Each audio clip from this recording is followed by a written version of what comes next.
Hello दोस्तों, आपका हमारे चैनल पर स्वागत है।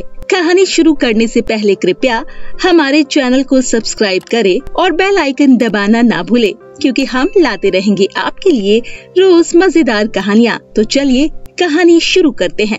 एक गांव में शिवानी अपने माता पिता और बड़ी बहन खुशबू के साथ रहा करती थी। बचपन में शिवानी बीमार हो गई थी, जिसकी वजह से उसके चेहरे पर बहुत निशान हो गए थे और उसका रंग थोड़ा काला पड़ गया था। वहीं दूसरी तरफ खुशबू बहुत ही सुंदर थी। उसके विग उसके पिता शहर में एक बड़ी कंपनी में काम करते थे, जिस वजह से घर में किसी भी प्रकार की कोई कमी नहीं थी। वहीं दूसरी तरफ खुशबू बहुत ही जिद्दी और मतलबी लड़की थी। वो शिवानी को बिल्कुल पसंद नहीं करती थी। सुनो बेटी शिवानी, तुम ये चाय अपनी बहन खुशबू को दे आओ। ठीक है माँ, मैं अभी चाय देकर आती हूँ। शिवानी चाय लेकर खुशबू के कमरे में जाती है। तेरी हिम्मत कैसे हुई सुबह सुबह अपनी गंदी शक्ल दिखाने की? दीदी, मैं तो बस आपके लिए चाय लेकर आई हूँ। खुशबू चाय को देकर उसे जमीन पर फेंक देती है। तो आज के बाद अपने इन काले हाथों से मेरे लिए कभी कुछ लेकर मत आना। सुबह सुबह मुझे अपने दर्शन करा दिए, अब मेरा सारा दिन खराब जाएगा। खुशबू गुस्से से बाहर चली जाती है। क्या बात है बेटा, इतने गुस्से में क्यों हो? किसी ने कुछ कहा क्या? पिताजी, आपकी इस लाडली बेटी ने सुबह सुबह मेरा दिमाग खराब कर दिया। और माँ, मैंने आपको कितनी बार कहा है कि इस कलमुही को मेरे कमरे में मत भेजिए, जिसकी वजह से मेरा सारा दिन खराब हो जाता है। बेटा, तुम ये कैसी बातें कर रही हो? अपनी बहन के बारे में ऐसा बोलते हुए तुम्हें शर्म आनी चाहिए। मेरी कोई बहन नहीं है पिताजी, ये हमेशा मेरी हर जगह बेइज्जती करवाती है, पर आप सभी बस इसी की साइड लेते हैं। मुझसे तो कोई प्यार नहीं करता। इतना कहकर खुशबू गुस्से से वहाँ से चली जाती है। शिवानी बेटा, इसकी बातों का बुरा मत मानना, ये तुम्हारी बड़ी बहन है। जाने अनजाने में ये तुम्हें कुछ भी बोल देती है। अरे माँ, मैं दीदी की बातों का कभी बुरा नहीं मानती। स्कूल में भी खुशबू अपनी छोटी बहन का बहुत मजाक बनाती थी।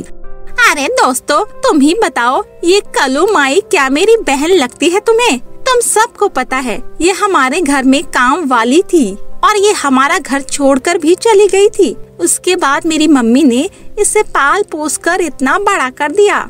इतना सुनकर शिवानी रोते रोते वहाँ से चली जाती है। घर आने के बाद, दीदी, आप भले ही मुझे कुछ भी बोल दो, मुझे कुछ भी बुरा नहीं लगता, लेकिन आप दूसरों के सामने मेरा इस तरह मजाक मत बनाया करो दीदी, मुझे बिल्कुल अच्छा नहीं लगता। जैसी तू है मैं बिल्कुल वैसा ही बोलती हूँ। अपने पास से थोड़ी कुछ बोलती हूँ तुझे, फिर तुझे क्यों बुरा लगता है? जा यहाँ से और अपनी ये नकली आंसू मुझे मत दिखा। निकल जा मेरे कमरे से। रोते रोते शिवानी वहाँ से चली जाती है। कुछ दिनों बाद खुशबू अपने पिता से कहती है, डैड, मेरी कुछ सहेलियाँ गोवा घूमने जा रही है, मैं भी उनके साथ घूमने जाऊंगी। ये क्या मतलब बेटा? ये क्या मतलब बेटा? तुम हमें बता रही हो या हमसे पूछ रही हो? डैड, मैं आपसे पूछ रही हूँ कि मुझे गोवा जाना है। ठीक है बेटा, मैं तुम्हें गोवा जरूर जाने दूंगा, लेकिन एक शर्त पर, तुम्हें शिवानी को भी अपने साथ ले जाना होगा। ये क्या बोल रहे हो आप डैड? मैं इस कलमुही को कभी भी अपने साथ लेकर नहीं जाऊंगी, और वैसे भी ये ट्रिप मेरी सहेलियों के साथ है। ठीक है, अगर तुम शिवानी को अपने साथ लेकर नहीं जाओगी तो तुम अकेले भी गोवा घूमने बिल्कुल नहीं जाओगी। पिताजी, मेरा गोवा जाने का बिल्कुल भी मन नहीं है, आप दीदी को जाने दीजिए। देख लिया डैड, इसका गोवा जाने का बिल्कुल भी मन नहीं है, आप इसे यही रहने दीजिए। मैंने एक बार जो बोल दिया सो बोल दिया, जाओगी तो तुम दोनों जाओगी, वरना एक भी नहीं। ठीक है, जैसी आपकी मर्जी। अगले दिन दोनों बहनें गोवा के लिए निकल जाती है। आज तो मैं इसे सबक सिखा कर रहूंगी, हमेशा मेरी बेइज्जती करवाती रहती है, मैं इसे यहीं छोड़ जाऊंगी। क्या हुआ खुशबू, इतने गुस्से में क्यों है? सब ठीक तो है ना? अरे यार, ये मेरी कलमुही बहन हमेशा मेरा मूड खराब करती है। मेरे दोस्तों के साथ मेरी ट्रिप थी और ये कलमुही यहाँ पर भी मुंह उठाकर चली आई। अरे तो क्या हुआ, इसमें मूड खराब करने वाली कौन सी बात है? तेरी बहन आ गई तो आ गई, तू अपना एंजॉय करना। मेरे सभी दोस्त इसको मेरे साथ देखकर कितना मजाक बनाते हैं, मुझे ये बिल्कुल अच्छा नहीं लगता। अब देख मैं इसे कैसे मजा चखाती हूँ। आगे से ये मेरे साथ कभी भी कहीं नहीं जाएगी। खुशबू शिवानी के पास जाती है और कहती है, सुन शिवानी, यहाँ क्या कर रही है तू? चल जल्दी से चलकर मेरी नाव में बैठ, हम समुन्द्र में घूम कर आते हैं। नहीं नहीं दीदी, आप जाओ, मैं यहीं ठीक हूँ। मैं तेरी बड़ी बहन हूँ ना, मैं तुझे हमेशा भला बुरा बोलती हूँ, लेकिन देख आज कितने प्यार से बोल रही हूँ। अब चल मेरे साथ जल्दी से। और जबरदस्ती शिवानी का हाथ पकड़कर उसे घुमाने ले जाती है। समुन्दर के बीच में जाकर वो शिवानी को धक्का मार देती है और उसे पानी में गिरा देती है। दीदी मुझे बचा लो दीदी, आप मेरे साथ ऐसा कैसे कर सकती हो? दीदी ऐसा मत करो, दीदी मैं मर जाऊंगी। हाँ मर जाएगी तो मर जा, कम से कम मुझे तेरी ये काली शक्ल तो नहीं देखनी पड़ेगी। इतना कहकर खुशबू हंसते हुए वहाँ से चली जाती है। शिवानी जैसे तैसे तैरकर समुद्र के दूसरे किनारे पहुँच जाती है और वहाँ जाकर रोने लगती है। तभी वहाँ पर एक बूढ़ी औरत आती है और कहती है, बेटा तुम रो क्यों रही हो? शिवानी उस बूढ़ी औरत को सारी बात बताती है। तुम्हारे साथ बहुत गलत हुआ है बेटा, चलो मेरे साथ मेरे घर चलो, वहाँ थोड़ी देर आराम कर लेना। शिवानी बुढ़िया के साथ उसके घर चली जाती है। बुढ़िया माई, आपके घर में कोई नहीं है क्या? नहीं बेटा, इस पूरे घर में मैं अकेली ही रहती हूँ। आप एक काम कीजिए, आप आराम कीजिए और मैं आपके लिए खाना बना देती हूँ। शिवानी बुढ़िया के लिए खाना बनाती है और दोनों मिलकर खाना खाते हैं।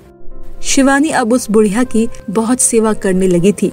बेटा मेरे पास एक धन से भरी पोटली है, अगर तुम कुछ और दिन मेरे साथ रहोगी तो मैं वो धन की पोटली हमेशा के लिए तुम्हें दे दूंगी। मैं बहुत ही बीमार रहती हूँ और मैं बहुत ही जल्द मरने वाली हूँ बेटा। अम्मा जी, मुझे आपकी पोटली नहीं चाहिए। अगर आप चाहती हैं तो मैं आपके साथ कुछ और दिन रुक जाऊंगी और आपकी सेवा करूंगी। शिवानी कुछ और दिन उस बूढ़ी औरत के साथ रुक जाती है और उनकी सेवा करने लगती है। ये देखकर वो बहुत खुश हो जाती है और एक दिन वो बुढ़िया एक खूबसूरत सी परी बन जाती है। कौन है आप? बेटी, मैंने तुम्हें रोते हुए देखा था, तब मैंने सोचा क्यों ना तुम्हारी परीक्षा ली जाए। लेकिन सच में तुम एक बहुत अच्छी और नेक दिल की लड़की हो।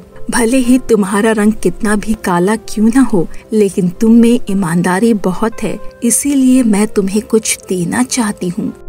परी उसके बाद अपने जादू से शिवानी को एक पेड़ के पास ले जाती है। उस पेड़ पर बहुत ही खूबसूरत खूबसूरत काजल लगे थे। परी एक काजल तोड़कर शिवानी के हाथ में दे देती है और कहती है, बेटी ये जादुई काजल है, इसे लगाकर तुम जो भी मांगोगी वो तुम्हें मिल जाएगा। शिवानी जल्दी से वो काजल लगा लेती है और काजल लगाते ही शिवानी बहुत ही ज्यादा खूबसूरत हो जाती है। तभी परी अपने जादू से उसे उसके घर छोड़ देती है। शिवानी खुशी खुशी अपने घर आ जाती है और घर आने के बाद शिवानी को देखकर उसकी बड़ी बहन खुशबू को अपनी गलती का एहसास होता है और वो शिवानी से माफी मांगती है। फिर उस दिन के बाद से शिवानी अपने परिवार के साथ हंसी खुशी रहने लगती है। तो मेरे प्यारे दोस्तों, कैसी लगी आपको हमारी ये कहानी? हमें कमेंट में जरूर बताएं। अगर आपको ये हमारी कहानी अच्छी लगी तो इसे अपने दोस्तों के साथ शेयर करें और ऐसे ही नई मजेदार कहानियाँ देखने के लिए हमारे चैनल को सब्सक्राइब करना ना भूलें। तब तक के लिए आप अपना ध्यान रखें। धन्यवाद।